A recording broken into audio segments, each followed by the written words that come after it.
안녕하십니까. 세상 읽어주는 남자 이상훈입니다. 오늘은 일어날 일은 반드시 일어난다는 주제로 말씀드리겠습니다. 먼저 하웨이부터 말씀드리겠습니다. 최근 미국 정부가 미국의 소프트웨어 장비 기술을 활용해서 반도체 칩을 만드는 회사는 비록 미국 기업이 아닐지라도 미국 정부의 승인을 받도록 했습니다. 이 규제의 시행일이 9월 15일입니다. 이제 시행까지 3주도 채 안 남았기 때문에 사실상 발표 즉시 시행되는 것과 거의 효과가 같다는 말씀을 드렸습니다. 그런데 니케이에 재미있는 기사가 났습니다. 이 규제 시행이 3주도 채 안 남은 상황에서 하웨이가 핵심 부품을 쌓아놓기 위해서 고군분투하고 있다는 게 뉴스의 뼈대였습니다. 가령 모바일 AP, 무선 주파수, 디스플레이 드라이버 등 핵심 부품을 칩 개발 업체로부터 비축하기 위해서 미디어텍, 리얼텍, 노바텍 등과 같은 업체로부터 부품 선적을 최대한 하기 위해 난리를 치고 있다는 내용이었습니다.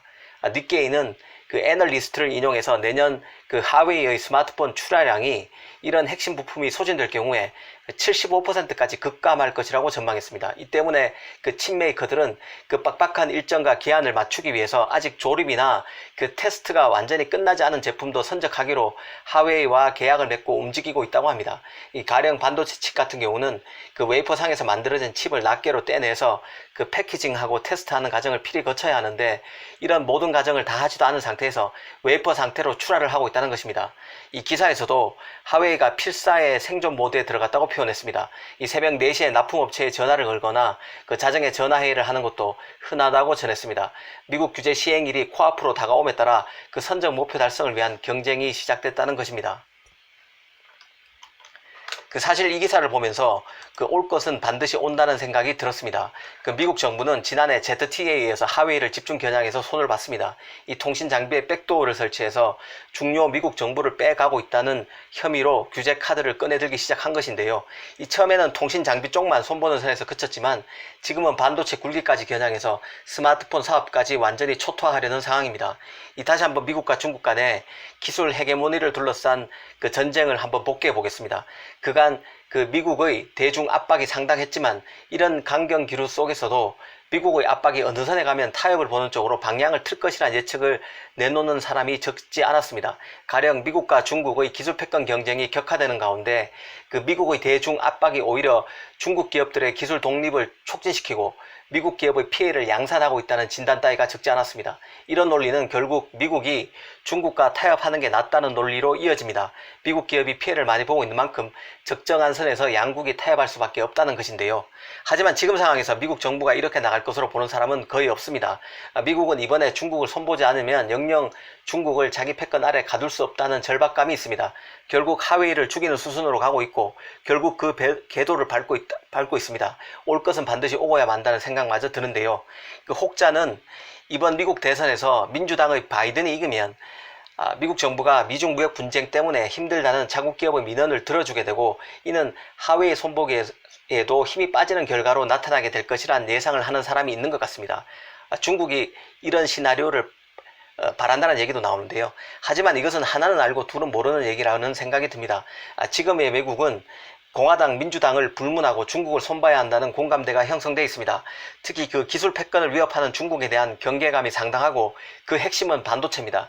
이 중국이 그간 지적재산권 침해를 밥 먹듯이 해왔기 때문에 손볼 명분도 확실합니다. 손보기에 좋다는 뜻입니다. 앞으로 하웨이는 생존 자체가 어려워지는 사태까지 치달을 가능성이 있습니다. 중간중간에 곡절이 여러 생길 수 있지만 확실한 것은 중국의 하웨이가 최고의 기술 기업으로 자리매김하지는 못할 것이라는 점입니다. 살아남을 수도 있고 세계 기술 시장에서 여전히 한 자리를 차지할 수 있겠지만 최고의 기술 기업, 그러니까 인텔, 애플, 삼성 등과 같은 레벨로 올라서지는 못할 것이라는 점입니다. 앞서 일어날 일은 반드시 일어난다는 말씀을 드렸습니다. 사실 개인적으로 파운드리 분야에서 삼성이 TSMC를 바짝 추격해서 격차를 현저히 줄여갈 것이라는 점도 그런 일 중에 하나라고 생각합니다. 추격을 줄여가는 과정에서 롤러코스터를 타기도 하겠지만 큰 그림에서 달라지지는 않을 것으로 봅니다. 2분기 파운드리 격차도 조금 더 벌어졌지만 이 큰 그림에서는 삼성이 TSMC를 바짝 더 격차를 좁혀나가고 TSMC도 방어하기가 만만치 않을 것이라는 생각입니다. 점유율이 조금 벌어지기도 좁혀지기도 하면서 투자자 입장에서는 일희일비할 수 있을 것입니다. 하지만 중장기적인 구도 자체는 삼성의 맹추격이고 TSMC는 현재 위상을 유지하기가 버거울 것입니다. 최근에 삼성의 5나노 공정 수율에 대해서 대만 언론에서 폄하하는 기사가 많았습니다.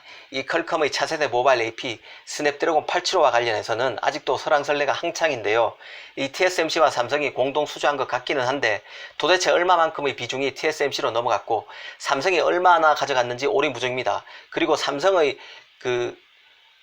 5나노 수율 문제 때문에 만약 TSMC로 물량이 일부 넘어갔다면 그 넘어간 물량이 얼마인지도 알 길이 없습니다. 이 개인적으로는 5G 모덴 칩 X60을 삼성과 TSMC가 공동 수주한 것처럼 스냅드래곤 875도 두 회사가 나눠 가져간 것으로 본다는 말씀을 드렸습니다.